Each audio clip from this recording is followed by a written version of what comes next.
kita ini bekti sama orang tua misalnya, itu ya karena ajaran.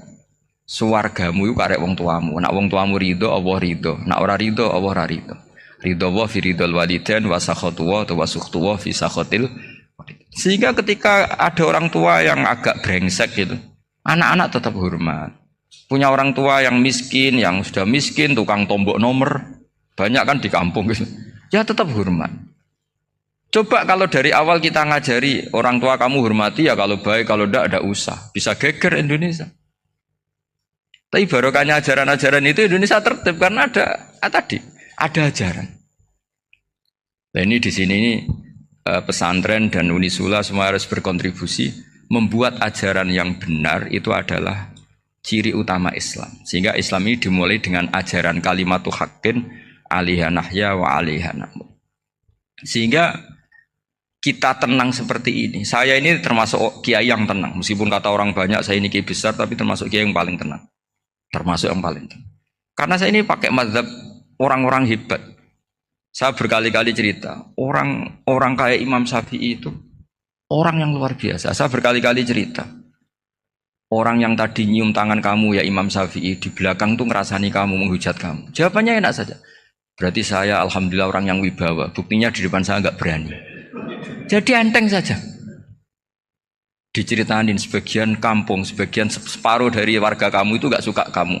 Ya bagus lah enggak suka saya, enggak akan utang duit saya. Di mana-mana orang utang itu karena teman dekat. Kalau enggak senang pasti minimal enggak utang, enggak pinjam mobil, enggak pinjam apa. Berkah mana yang senang sama yang gede. Jadi dianggap enteng saja. Semua yang dialamin dianggap enteng saja. Misalnya punya istri pemarah, ya baguslah marahin suami. Kalau marahin tonggo malah ribet. Jadi kamu harus terima kasih kalau dimarahin istri. Baguslah marahin saya mah, kalau marahin tonggo ribet. Jadi enteng saja. Tapi kita sekarang tuh karena nafsu ya, sehingga menghadapi hidup ini ribet. Ulama dulu kalau mau mati itu senengnya bukan main. Sudah lama saya ini ingin gak maksiat. Kayaknya gak maksiat paling efektif itu mati. Ya tidak apa-apa Gusti, kalau sebaiknya mati ya mati aja. Enteng saja. Jadi melihat kematian itu akhir dari segala keburukan atau potensi keburukan. Apapun baik kita sekarang, suatu saat mungkin kita gak baik. Yang bisa menghentikan ketidakbaikan atau potensi ketidakbaikan itu apa coba? Mati kan? Berarti mati itu mengerikan apa menyenangkan? Mesti kamu tidak berani menjawab. Meskipun secara ilmu kamu berani, tapi secara rasa agak berani kan? Saya ulang lagi ya. Yang bisa menghentikan keburukan atau potensi keburukan itu apa coba? Apa? Kematian. Berarti kematian itu menyenangkan atau menyusahkan? Apapun kamu tidak berani jawab karena kamu agak-agak duniawi itu kelihatannya. Tapi secara ilmu, kamu tahu kan kalau mati itu tidak buruk-buruk banget. Karena apa? Itu akhir dari segala keburukan. Sehingga Nabi ngajarkan kalimat itu begitu luar biasa. Allahumma ahyini maka natil hayatu khairan li wa tawaffani maka natil wafatu khairan li. Nabi melihat dunia itu begitu indah. Ya Allah, kalau saya ini hidup, anggap saja hidup ini ziyadatan li fi kulli khairin, menjadi modal saya menambah segala kebaikan. Jika suatu saat saya mati, anggap mawon rohatan li min kulli syarrin, itu akhir dari segala keburukan saya. Sehingga mati hidup ya baik karena di situ kita bisa berkontribusi beramal soleh. Mati juga baik karena mengakhiri segala keburukan. Nabi nate ngendikan lagi, ajaban li amril mu'mini inna amrahu kullahu khair. Orang mukmin itu mengagumkan, semuanya baik. In asobathu na'ma syakara fakana khairan lah. Kalau baru dapat nikmat dia syukur, maka itu baik. Wa in asobatu dharra sabara, kalau dapat masalah mereka sabar, itu juga baik.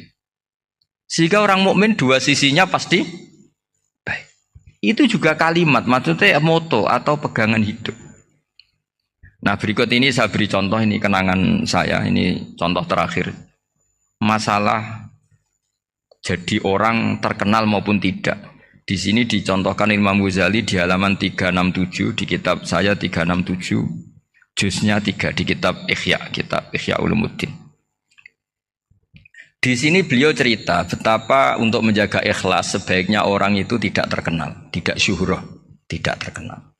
Oke, itu kita sepakat ya, karena kalau terkenal mungkin orang dipaksa publik dengan tanda kutip untuk selalu berbuat baik, tapi karena jaim lah, jaga image atau apa.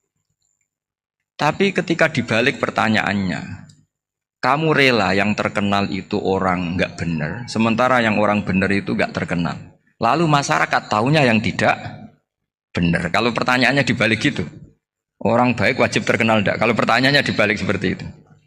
Dokter yang benar tidak terkenal, yang malpraktek terkenal. Kamu ingin kondisi seperti itu? Gak ingin kan? Kampus yang bagus gak terkenal, kampus yang bagus gak terkenal, yang gak bagus. Nah, artinya apa? Gara-gara olah kata, olah pikiran, ini logika jadi rubah. Lagi-lagi apa? Jawaban itu ada di kata-kata sebetulnya. Makanya bab-bab seperti ini tidak usahlah kita berdebat, berpolemik. Sebaiknya orang itu humul, menutup diri. Apa sebaiknya orang terkenal itu nggak perlu seperti itu. Sudah terserah Tuhan saja.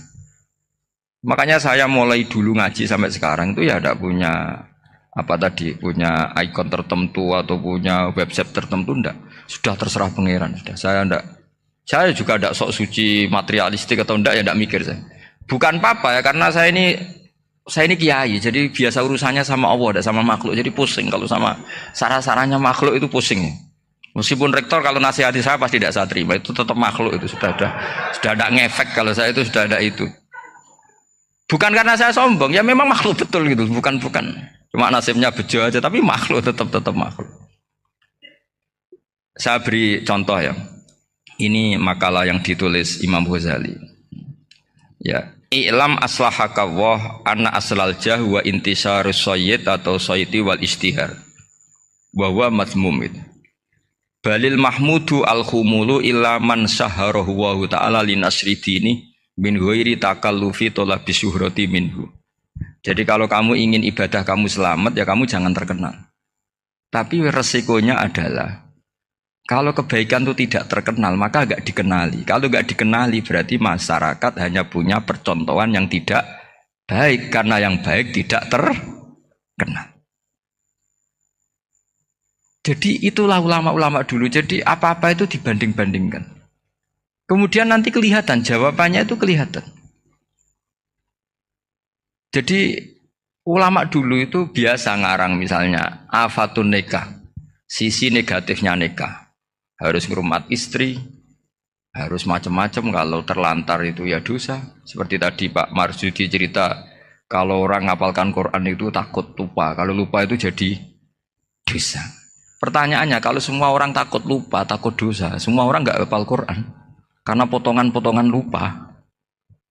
Cara berpikir tidak seperti itu. Kalau berpikir ya namanya hafalan ya inginnya hafal, kan nggak ingin lupa.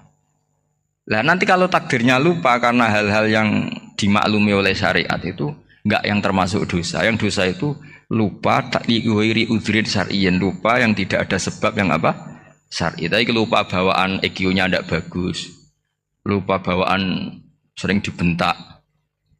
Oh itu enggak masalah karena bawaannya orang tertekan itu ya lupa. Coba kamu hafal Quran. Terus punya kredit jatuh tempo. Pas hari itu aku yakin enggak cerdas sudah.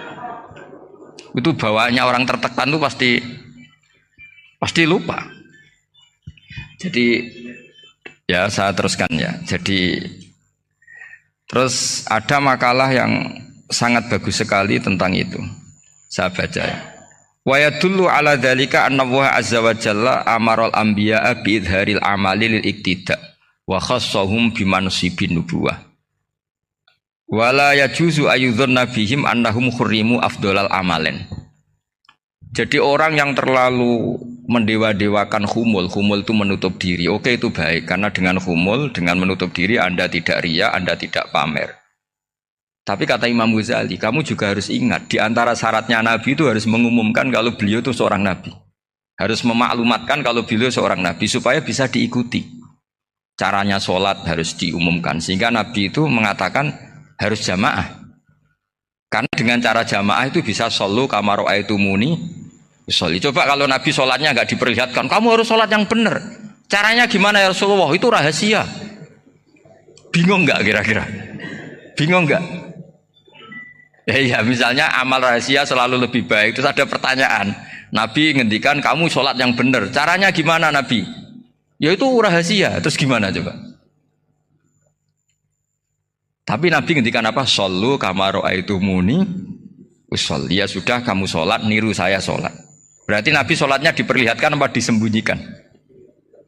Diperlihatkan. Jadi begitu juga saya berkali-kali bilang, orang tahu kalau itu bidan ya berdasar tulisan itu bidan. Tahu kalau itu dokter gigi ya itu dokter gigi. Jangan sampai gara-gara tidak ada tulisan mau beli alat bangunan di dokter gigi.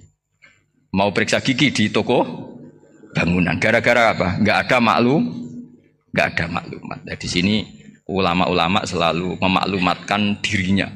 Termasuk Imam Ghazali ketika ngarang kitab dinamai Ihya Ulumuddin, bahwa kitab ini bisa menghidupkan ilmu-ilmu agama yang mulai hilang. Begitu seterusnya. Jadi ini ngaji ya. Jadi orang itu harus ngerti ya. Jadi jangan nuruti emosi sendiri atau logika sendiri. Bahwa saya suka humul, ya monggo. Agama Islam menyediakan sarana itu. Uzlah itu ya punya sisi kebaikannya sendiri. Tapi syuhrah terkenal asal tidak nuruti nafsu juga punya sisi kebaikannya sendiri. Setidaknya umat ini punya satu master kebaikan yang mudah diakses. Tapi tadi saya ulang lagi, jangan karena hadun nafsi, jangan karena kepentingan pribadi. Makanya di sini disebutkan wa yadullu ala dzalika ay ala syuhrah anna wa ta'ala amarul anbiya bi idzharil amal lil iktida. Allah selalu memerintahkan para nabi kalau ngamal kebaikan ya harus dimunculkan supaya bisa ditiru. Yaitu tadi kita tidak bisa bayangkan kan kalau misalnya Nabi menyuruh kamu harus sholat yang benar, kemudian sholatnya Nabi sembunyi. Kalau ditanya, Nabi saya niru siapa? Wah itu rahasia, kamu nggak boleh lihat sholat saya takut tidak ikhlas. Ribet kan? Sehingga jamaah itu statusnya tetap harus.